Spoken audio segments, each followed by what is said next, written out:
आदित्याय भास्कराय नमः। ॐ सूर्याय नमः आदित्याय नमः दिनकरकोटिप्रभाकर ॐ सूर्याय नमः। ॐ सूर्याय नमः आदित्याय नमः दिनकरकोटिप्रभाकर ॐ सूर्याय नमः।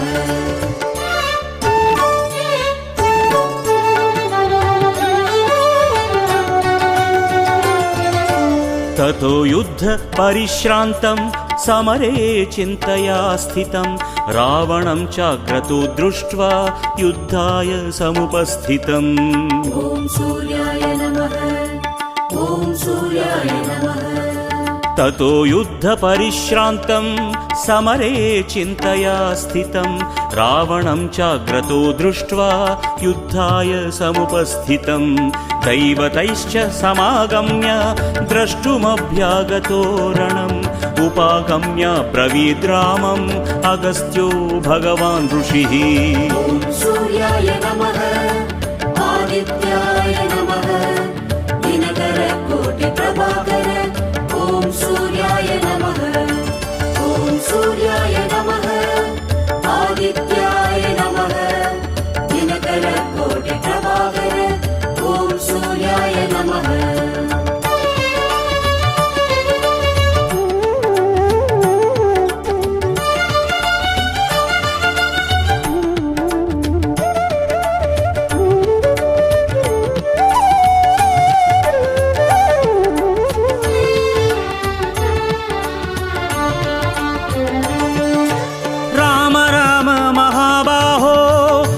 गुह्यं सनातनं येन सर्वान् नरीन् वत्स समरे विजयिष्यसि आदित्यहृदयं पुण्यं सर्वशत्रुविनाशनं जयावहं जपे नित्यम् अक्षय्यं परमं शिवम्। ॐ सूर्याय नमः आदित्याय नमः दिनकरकोटिप्रभाकर ॐ सूर्याय नमः। ॐ सूर्याय नमः आदित्याय नमः दिनकरकोटिप्रभाकर ॐ सूर्याय नमः।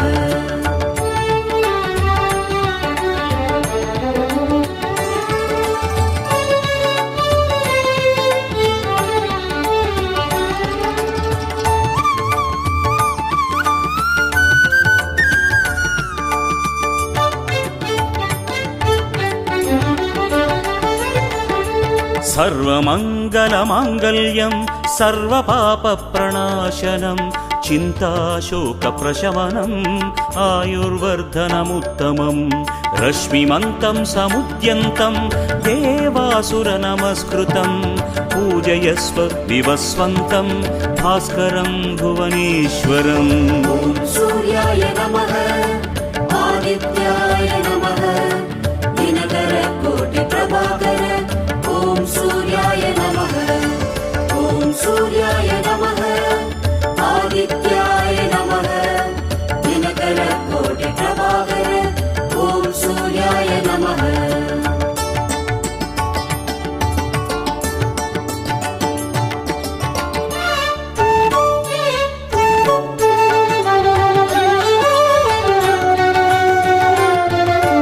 सर्वदेवात्मको केशः तेजस्वी रश्मिभावनः एष देवासुरगणान् लोकान् पाति गभस्तिभिः एष ब्रह्मा च विष्णुश्च शिवस्कन्दः प्रजापतिः महेन्द्रो धनदः कालो यमः सोमो ह्यपाम्पतिः। ॐ सूर्याय नमः आदित्याय नमः दिनकरकोटिप्रभाकर ॐ सूर्याय नमः।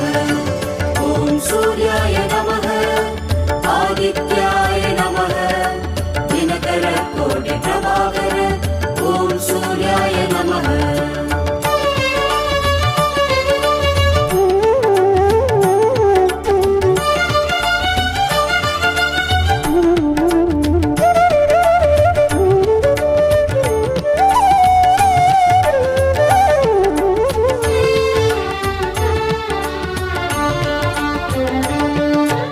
पितरो वसवः साध्याः यस्विनौ मरुतो मनुः वायुर्वह्निर्प्रजा प्राणः ऋतुकर्ता प्रभाकरः आदित्यः सविता सूर्यः खगः पूषा गभस्तिमान् सुवर्णसदृशो भानुर्हिरण्यरेतादिवाकरः ॐ सूर्याय नमः आदित्याय नमः दिनकरकोटिप्रभाकर ॐ सूर्याय नमः ॐ सूर्याय नमः आदित्याय नमः दिनकरकोटिप्रभाकर ॐ सूर्याय नमः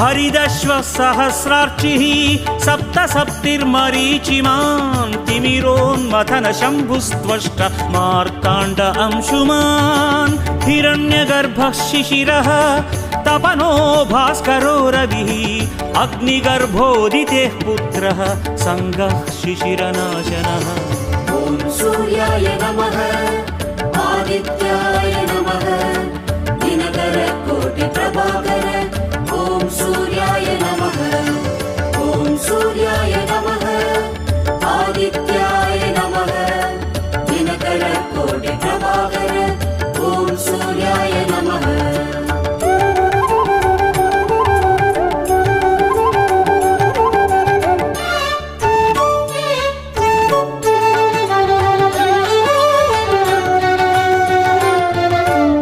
व्योमनाथस्तमो भेदी ऋग्यजुस्सामपारकः घनवृष्टिरपां मित्रो विन्ध्यवीधिप्रवङ्गमः आतपी मण्डली मृत्युर्पिङ्गळः सर्वतापनः कविर्विश्वो महातेजा रक्तः सर्वभवोद्भवः ॐ सूर्याय नमः आदित्याय नमः दिनकरकोटिप्रभाकर ॐ सूर्याय नमः ॐ सूर्याय नमः आदित्याय नमः दिनकरकोटिप्रभाकर ॐ सूर्याय नमः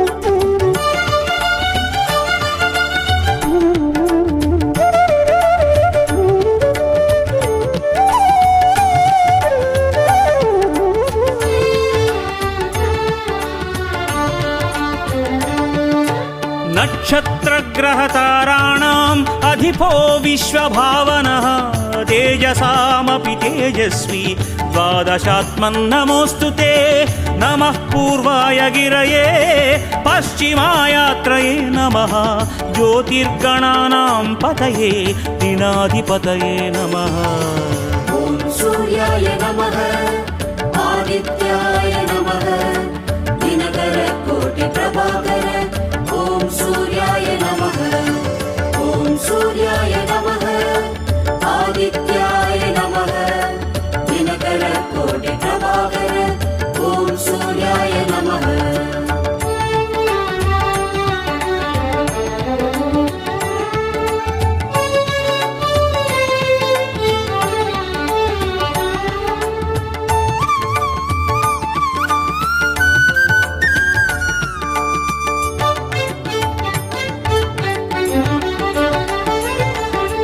जयाय जयभद्राय हर्यक्षाय नमो नमः नमो नमः सहस्रांशो आदित्याय नमो नमः नम उग्राय वीराय सारंगाय नमो नमः नमः पद्मप्रबोधाय मार्ताण्डाय नमो नमः ॐ सूर्याय नमः आदित्याय नमः दिनकरकोटिप्रभाकर ॐ सूर्याय नमः ॐ सूर्याय नमः आदित्याय नमः दिनकरकोटिप्रभाकर ॐ सूर्याय नमः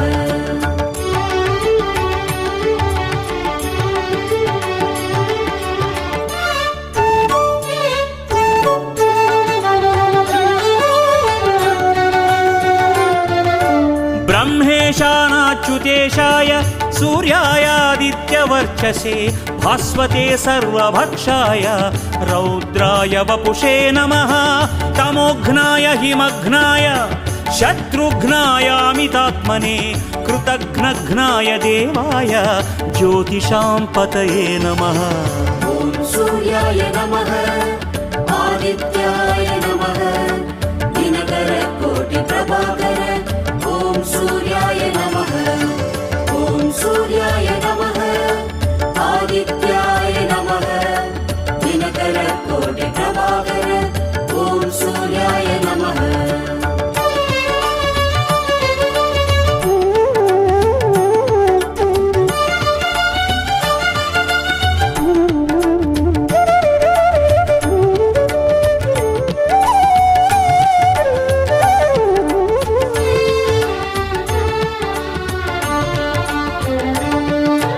तप्तचामिकराभाय वह्नये विश्वकर्मणे नमस्तमोऽभिनिघ्नाय रुचये लोकसाक्षिणे नाशयत्येष वैभूतं तदेव सृजति प्रभुः पायत्येष तपत्येष वर्षत्येष गभस्तिभिः। ॐ सूर्याय नमः आदित्याय नमः दिनकर कोटि प्रभाकर ॐ सूर्याय नमः ॐ सूर्याय नमः आदित्याय नमः दिनकर कोटि प्रभाकर ॐ सूर्याय नमः।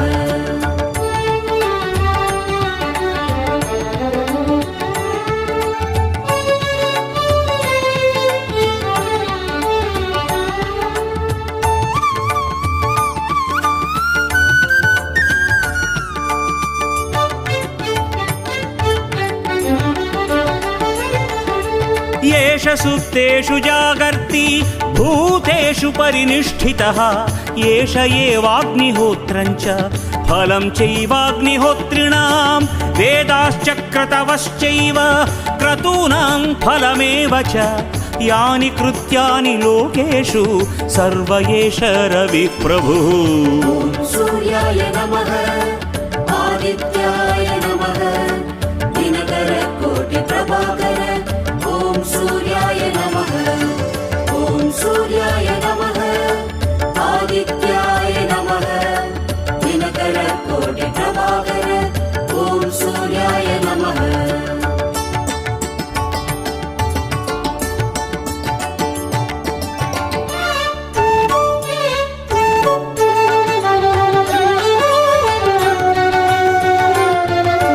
येन मापत्सु कृच्छ्रेषु कान्तारेषु भयेषु च कीर्तयन् पुरुषः कश्चिन्नावसिदति राघव पूज्यस्वैनमेकाग्रो देवदेवं जगत्पतिम् एतत्त्रिगुणितं जत्वा युद्धेषु विजयिष्वसि।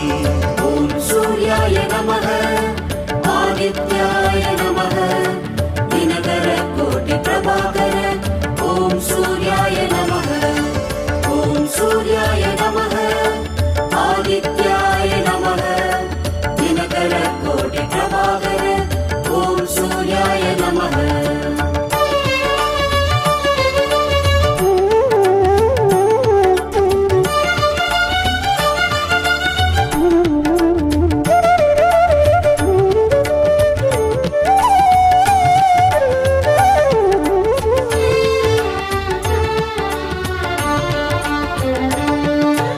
अस्मिन् क्षणे महाबाहो रावणं त्वं वधिष्यसि एवमुक्त्वा तदागस्त्यो जगाम च यथागतम् एतत् श्रुत्वा महातेज नष्टशोको भवत्तदा धारयामास सुप्रीतो राघवः प्रयतात्मवान्। ॐ सूर्याय नमः आदित्याय नमः दिनकर कोटि प्रभाकर ॐ सूर्याय नमः ॐ सूर्याय नमः आदित्याय नमः दिनकर कोटि प्रभाकर ॐ सूर्याय नमः।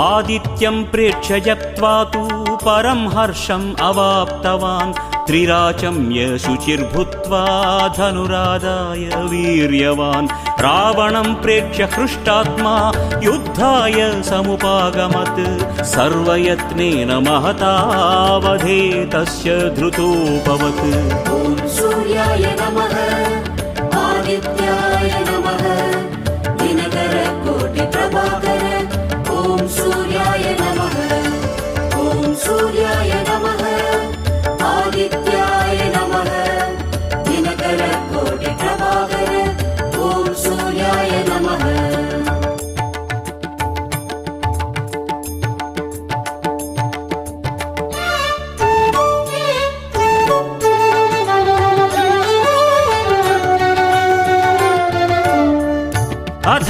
अधरविरवदन्निरीक्ष्य रामम् मुदितमनाः परमं प्रहुष्यमाणः निशिचरपति संशयं विदित्वा सुरगणमज्जगतो वचस्त्वरेति ॐ सूर्याय नमः आदित्याय नमः दिनकरकोटिप्रभाकर ॐ सूर्याय नमः ॐ सूर्याय नमः आदित्याय नमः दिनकरकोटिप्रभाकर ॐ सूर्याय नमः ॐ सूर्याय नमः आदित्याय